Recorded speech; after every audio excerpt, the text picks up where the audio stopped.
સુરત શહેરમાં લૂંટેરી દુલ્હનનો મામલો સામે આવ્યો છે। સરથાણા વિસ્તારમાં એક 39 વર્ષીય યુવકની શિકાર બનાવી લૂંટેરી દુલ્હનની ટોળકીએ 1.36 લાખ પડાવી લીધા।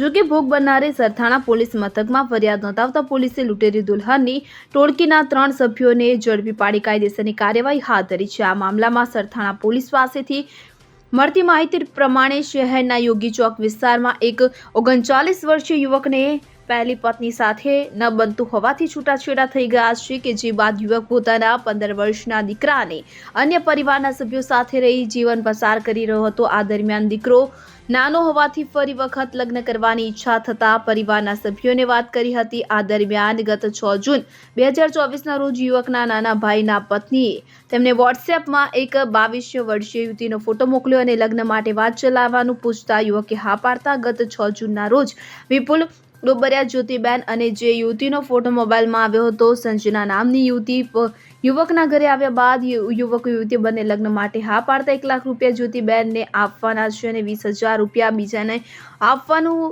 નક્કી કરવામાં આવતા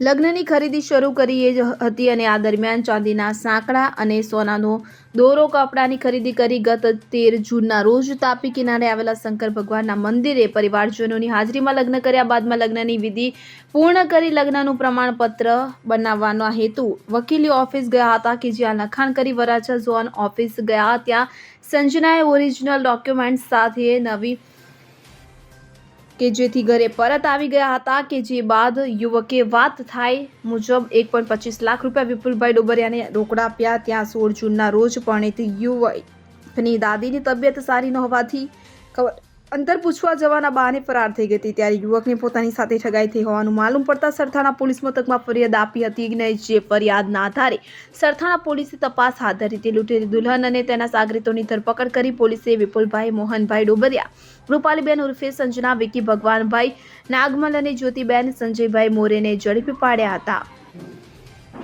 સુરત શહેરના સરથાણા પોલીસ સ્ટેશનમાં ગત 6ઠા મહિનામાં એક અરજી આવી હતી વિપુલભાઈ ડાયાણીના નામથી કે એમની સાથે એવું ચીટિંગ થયું હતું કે એમને લગ્નની લાલચ આપીને એમની પાસેથી 1,35,000 જેટલા રૂપિયાની છેતરપિંડી કરવામાં આવી હતી। જે અરજીના અનુસંધાને સરથાણાના પીઆઈ અને એમની ટીમે મહેનત કરીને એ જે ટીમ હતી જે ટીમ એના સુધી પહોંચી ગયા। તો એમાં બનાવ એવો છે કે વિપુલ ડોબરિયા કરીને જે એક શખ્સ છે અને એને જ્યોતિ નામની એક છોકરીનો કોન્ટેક્ટ કરેલો અને બંને જણા મળીને જે છોકરીઓ કામ કરતી હોય ઘરકામ કરતી હોય એમને સમજાવે કે તમે અમારી સાથે અમે કહીએ કામ કરો અને એ છોકરીઓને તૈયાર કરી અને નકલી દુલ્હન બનાવે અને સમાજમાં સોસાયટીમાં એવા માણસો શોધે કે જેના લગ્ન ના થયા હોય અથવા જેને પત્નીની જરૂર હોય એમને પછી વાતોમાં ભોળવી અને આ છોકરીની ઓળખાણ કરાવે એના નામ બદલીને। તો આ જે ગુનો હતો એમાં જે છોકરી છે જે દુલ્હન છે એણે એનું નામ સંજના નામ આપેલું અને આ સંજના છે અને સંજના આ જ્યોતિને ત્યાં કામ કરે છે, ઘરકામ કરે છે અને એના મધર ફાધર નથી એવું કહીને એની ઓળખાણ કરાવી હતી કે આને લગ્ન કરાવી દેવાના છે। તો પેલો છોકરો જે વિપુલભાઈ છે એ તૈયાર થયા લગ્ન કરવા માટે તો એની પાસેથી 1,05,000 રોકડા લીધા। એ સિવાય ચાંદીની વસ્તુ, ચાંદીના છડા, સોનાની ચૂની એ રીતે ગણીને ટોટલ 1,35,000નો મુદ્દામાલ જે 1,35,000નું ચીટિંગ કર્યું હતું। જેમાંથી આ જે રૂપાલી છે એને પેલા છોકરા સાથે તાપી નદીના કિનારે શંકર ભગવાનનું મંદિર છે ત્યાં જઈને લગ્ન કર્યા અને 3 દિવસ એ છોકરા સાથે રહી અને 3 દિવસ પછી એને એવું બહાનું કાઢ્યું કે મારા દાદી બીમાર છે તો મારે ખબર કાઢવા જવું પડશે એમ કહીને એ જે ડિંડોલીમાં રહે છે ત્યાં એ બેન પાછી ગઈ અને પછી પાછી ના આવી। આ ભાઈએ ફોન કર્યો એટલે રકઝક કરી કે હું નહીં આવું એટલે આ જે અરજદાર હતા એમને શક ગયો એટલે અમે પોલીસ સ્ટેશનમાં અરજી આપી। એમાં અમારા પીઆઈએ મહેનત કરી અને આ જે ટીમ છે આ 3 જણાની જે ટોળકી છે હાલ 3ના નામ ખોલ્યા છે અને 3 જણાએ મળીને આમની સાથે જે ચીટિંગ કર્યું છે એ સિવાય બીજા 2 જણા સાથે પણ હકીકત મળી છે। એ સિવાય બીજા કોની સાથે ચીટિંગ કર્યું છે એની અત્યારે પોલીસ તપાસ કરી રહી છે। તો આમાં 420 અને 120B મુજબ આઈપીસીની એ કલમો મુજબ ગુનો દાખલ કર્યો છે અને આગળ બીજું એવું પણ હકીકત આવે છે કે આને જે છે એને રૂપાલી કરીને છોકરી જે છે એણે સંજના નામ ધારણ કરવા માટે કોઈ સર્ટિફિકેટ ખોટું બનાવવાનું પણ અત્યારે ધ્યાન પર આવ્યું છે। તો એને પણ વેરીફાઈ કરી અને આગળ એની બીજી 467-68ની કલમો પણ ઉમેરો કરવામાં આવશે। આગળ જે બીજી કોઈ ઘટનામાં આ લોકોએ લગ્ન કર્યા હોય દુલ્હને તે કઈ જગ્યાની કયા રાજ્યમાં આ રાજ્યમાં છે, કઈ જગ્યા કયા પોલીસ સ્ટેશન? એમાં અત્યારે પૂછપરછમાં એ અત્યારે રાજકોટ અને રાજસ્થાનનું જયપુર સિટી છે, એ જ 2 જગ્યા કે છે જે આ વર્ષમાં એણે આ 3 જગ્યાએ લગ્ન કરાયા હતા. જે મહિલા છે જ્યોતિ નામક, એમના સાથે બીજી અન્ય છોકરીના પર કોઈ કોન્ટેક્ટ અથવા આવી છોકરીઓ છે જેના લગ્ન કરાવ્યા હશે? એ અત્યારે તપાસ ચાલુ છે. પૂછપરછમાં 2 થી 3 છોકરોના નામ નીકળે છે કે જે 2 થી 3 છોકરોને દુલ્હન બનાવવા માટે તૈયાર કરી છે. આગળની તપાસ चालू है. सूरत शहर के सरथाना पुलिस स्टेशन में लास्ट 6 मंथ में एक अर्जी आई थी. जो अर्जी का अर्जदार था उसका नाम है विपुल भाई. तो उनकी अर्जी में ये था कि उनके साथ चीटिंग हुआ है.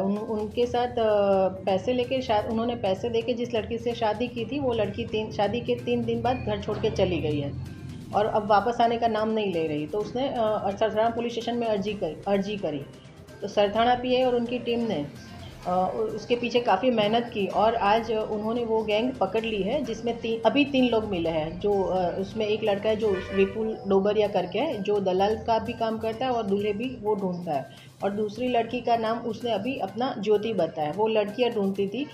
और तीसरी लड़की जो हमने पकड़ी है जो दुल्हन बनी हुई थी उसका नाम भी रूपाली है. उसने संजना नाम करके इस लड़के से शादी की थी और शादी के 3 बाद वो 1,35,000 पैसे लेके वापस आ गई थी. और इसमें से बाकी के पैसे जो 20,000 थे वो संजना ने लिए थे. बाकी के जो पैसे थे वो अभी दोनों आरोपी ने आधे आधे कर लिए थे.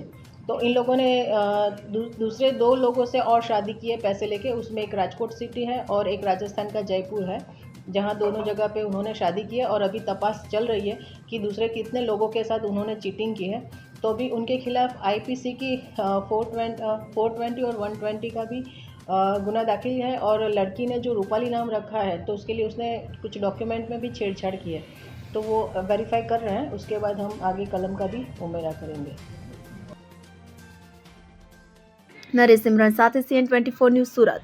હવે જુઓ દેશ દુનિયાની તમામ ખબરો તમારી આંગળીના ટેરવે.